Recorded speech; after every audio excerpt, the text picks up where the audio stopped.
Assalamualaikum. Kemarin waktu membahas nasi, kita ada menyebut anti nutrien. Lah, itu tuh apa sih?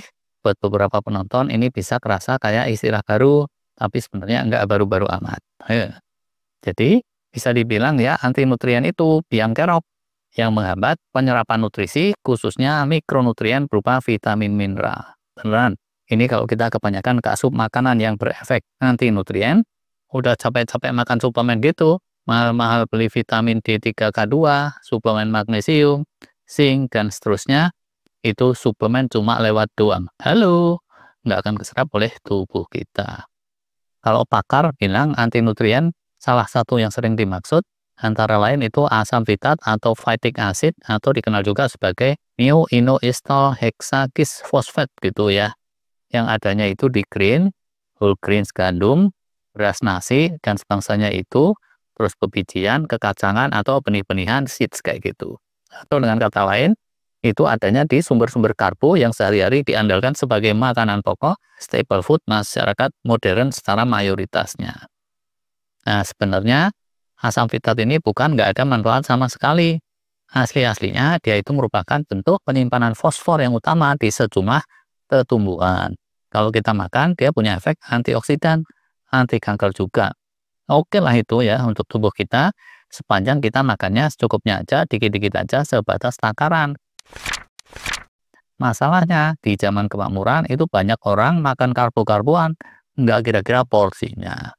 Ya, terus kalau kasup asam fitat nih kebanyakan, gara-gara emang kebanyakan makan nasi lah, atau kebanyakan makan mie, atau kebanyakan makan roti kue-kue yang dasarnya mengandung asam fitat itu, ya udah, keberadaan asam fitatnya yang kebanyakan dalam makanan, terus bisa secara signifikan mengurangi bioavailability dari mineral-mineral penting.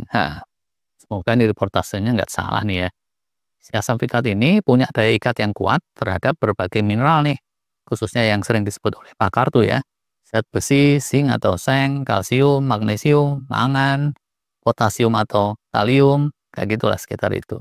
Nah, begitu udah keikat sama asam fitat, bentuklah senyawa kompleks yang tidak bisa diserap oleh dinding usus kita. Ya udah, terus dia kebuang aja gitu.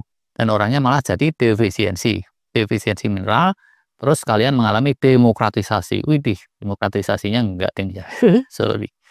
Udah mahal-mahal beli vitamin, suplemen D3K2, suplemen magnesium, multivitamin yang mengandung zat besi, zinc, dan seterusnya. Song lah itu ujungnya. Manfaatnya nggak bisa dirasakan. Menurut pakar-pakarnya ya, yang mencolok banget terus jadi defisiensi itu di kalangan masyarakat yang dominan menu sehari-harinya greens dan bebijian. Kalau di kita mungkin kalangan menengah bawah ya, makannya itu kan nasi sebakul gitu tapi lauknya secuil, ikan asin atau apa gitu. Yang dibanyak-banyakin nasinya. Atau anak-anak kos gitu, pagi roti, siang sore mie lagi, mie lagi. Kadang-kadang aja pakai telur, tapi seringnya itu duit udah keburu dipakai jajan, dipakai game online. Jadi telurnya nggak kebeli, astagfirullah. Nah, divisi mineral ini jeleknya di mana sih? Ya macam-macam, tergantung mineral apa yang kredit. Kalau kekurangan besi dan zinc, bisa keganggu imunitas, keganggu tumbuh kembang, keganggu kognitif, bisa anemia juga. Kalau yang kurang itu magnesium, lah si magnesium ini terkait ratusan proses tuh di tubuh kita. Ciri spesifiknya nggak terlalu ketara, tapi terus kecenderungan percepatan penuaan dan keusuran.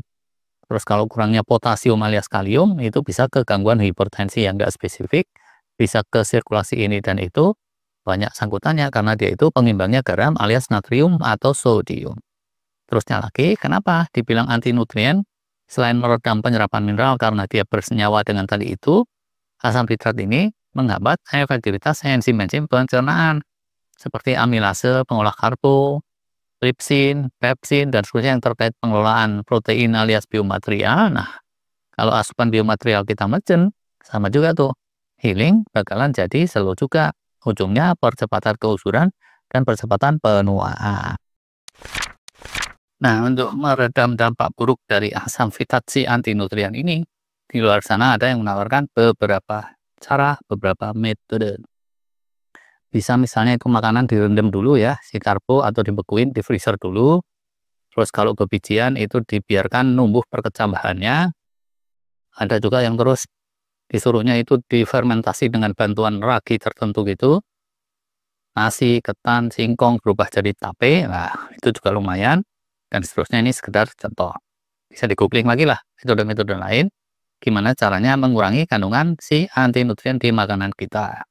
Selainnya itu tentunya bisa juga dengan pergeseran menu makanan sehari-hari. Ada yang terus keto diet, carnivore diet, low carb diet, itu banyak yang ngerasain perasaan wow gitu.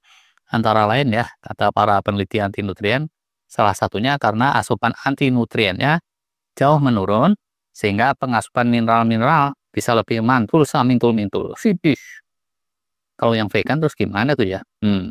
Selain dibekukan skala rupa tadi, bisa nggak sih nasi dan green whole grainnya itu digantikan oleh sumber karbo yang lain? Ya ini bisa aja. Sumber karbo itu kan banyak. Bisa pakai umbi-umbian tertentu tuh, misalnya talas, atau pakai buah tertentu, misalnya buah sukun gitu ya. Kalau kekacangannya ya silakan aja di googling tuh, yang asam fitatnya itu rendah itu kacang apa. Itu deh, oke. Nah, sekarang segini dulu buat yang kemarin ingin lebih jelas soal anti nutrien. Semoga dengan video pendek ini sekarang jadi lebih jelas. Terima kasih.